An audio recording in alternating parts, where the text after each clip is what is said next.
Welcome to today's current affairs 28 November 2024 ఇచ్చిన ఈనాడు మరియు సాక్షి పేపర్లోని important current affairs అన్నింటినీ నేను సమకూర్చి వన్ లైనర్లో మీకు అందించడం జరుగుతూ ఉంది. ఎవరైనా మన ఛానల్ ఫస్ట్ టైం విజిట్ చేస్తుంది తప్పకుండా సబ్స్క్రైబ్ అయితే చేసుకోండి. ఫస్ట్ వచ్చేసి ఈరోజు కరెంట్ అఫైర్స్లో ఫస్ట్ వన్ ఈనాడు పేపర్లో ఇచ్చారు. అన్ని పేపర్లో ఉంది ఆల్మోస్ట్. రిజర్వేషన్ల కోసం మతం మార్చుకుంటే అనుమతించబోమని సుప్రీంకోర్టు తీర్పునిచ్చింది.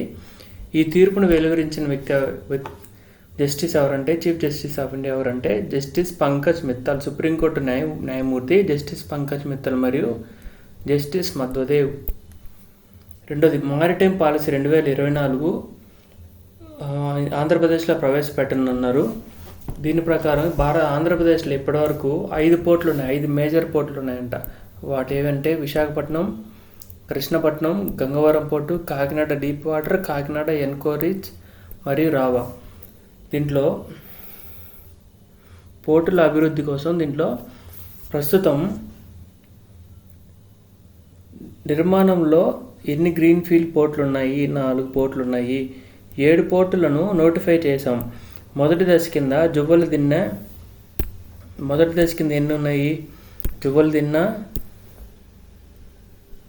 ఉప్పాడ, నిజాంపట్నం, మచిలీపట్నంలో 4 షిప్పింగ్ హార్బర్లను అభివృద్ధి చేస్తున్నాం. రెండో దశలో బుడగట్లపాలెం శ్రీకాకుళం జిల్లా, పూడిమరక అనకాపల్లి, కొత్తపట్నం ప్రకాశం జిల్లా, వాడరేవు బాపట్ల, బియ్యపుతిప్ప పశ్చిమ గోదావరి, మంచినీళ్ళపేట శ్రీకాకుళం దగ్గర షిప్పింగ్ హార్బర్లు ఏర్పాటు చేశారు. మొత్తం 7 ఏర్పాటు చేయబోతున్నారంట.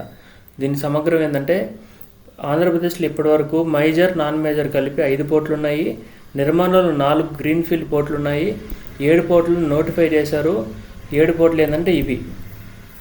ఓకే, తర్వాత డ్రగ్స్ కట్టడికి ఏర్పాటు చేయబడిన ఫోర్స్ పేరేమిటి? ఆంధ్రప్రదేశ్లో డ్రగ్స్ కట్టడికి ఏర్పాటు చేయబడిన ఫోర్స్ పేరేమిటి?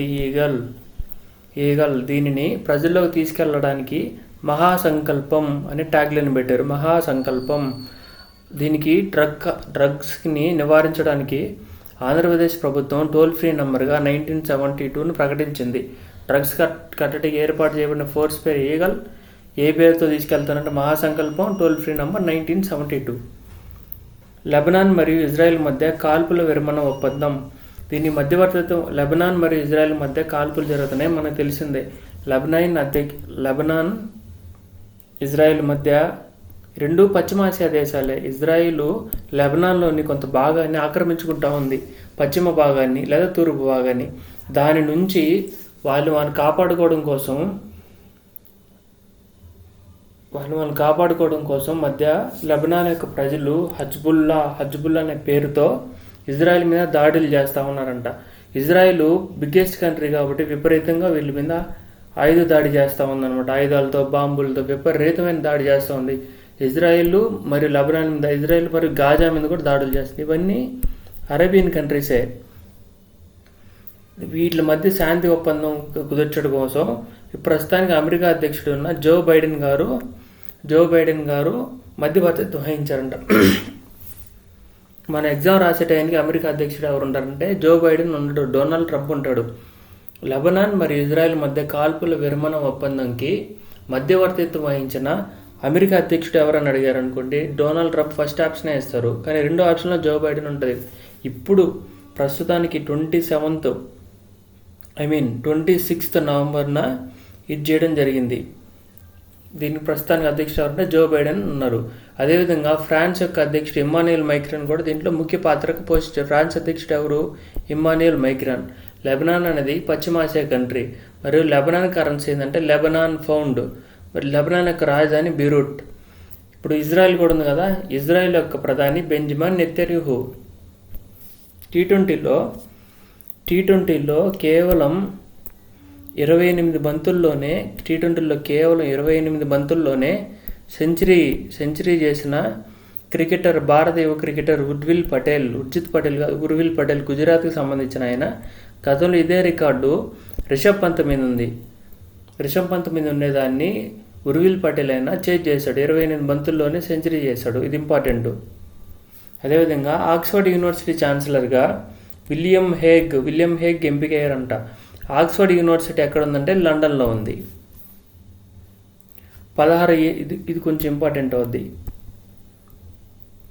16 ఇయర్స్ 16 ఏళ్ళలోపు పిల్లలు సోషల్ మీడియా సైట్లను వినియోగించడాన్ని నిషేధించే బిల్లులు ఏ దేశంలో ప్రవేశపెట్టారు? ఆస్ట్రేలియాలో ప్రవేశపెట్టారు. ఇవన్నీ ఈరోజున్న మేజర్ కరెంట్ అఫైర్స్. ఇవన్నీ మనం అవి న్యూస్ ఆర్టికల్స్ లా చదివితే మనం టైం వేస్ట్ అవుతుందని చెప్పేసి నేను ఎక్కడి వరకు అయితే మనకి ఇంపార్టెంట్ అవుతుందో వాటిని బిట్స్లా ఫ్రేమ్ చేసి రోజువారీగా మీకు అందరికీ ట్రై చేస్తున్నా. మీకు ఎవరికైనా నా వీడియో నచ్చినట్లే, నా ఎఫర్ట్ నచ్చినట్లే ఖచ్చితంగా లైక్ చేయండి. ఎవరైనా కాంపిటేటివ్ ప్రిపేర్ అవుతున్న వాళ్ళకి ఖచ్చితంగా షేర్ చేయడానికి ట్రై చేయండి. కొంచెం ఎంకరేజింగ్గా ఉంటుంది. అదేవిధంగా ఈ రోజుకి ఒక క్వశ్చన్ ఇద్దాం అనుకుంటున్నా. ఈరోజు క్వశ్చన్ ఏంటంటే, ప్రపంచంలోనే అత్యధిక వయసు గల ఒక వ్యక్తి ఇటీవల చనిపోయాడు. గిన్నీస్ వరల్డ్ రికార్డు కూడా సాధించిండు. ఆయన ఈ మధ్య చనిపోయాడు. ఆయన పేరు ఏమిటి అని నేను ఇచ్చా. Option 1 John Tennis Wood, option 2 జావో మారింగ్హో నిటో, ఆప్షన్ సి జిర్మియో కుమురా, ఆప్షన్ డి టోమికో ఇటుక. వీళ్ళందరికీ ప్రతి ఆప్షన్కి ఒక అర్థం ఉంది.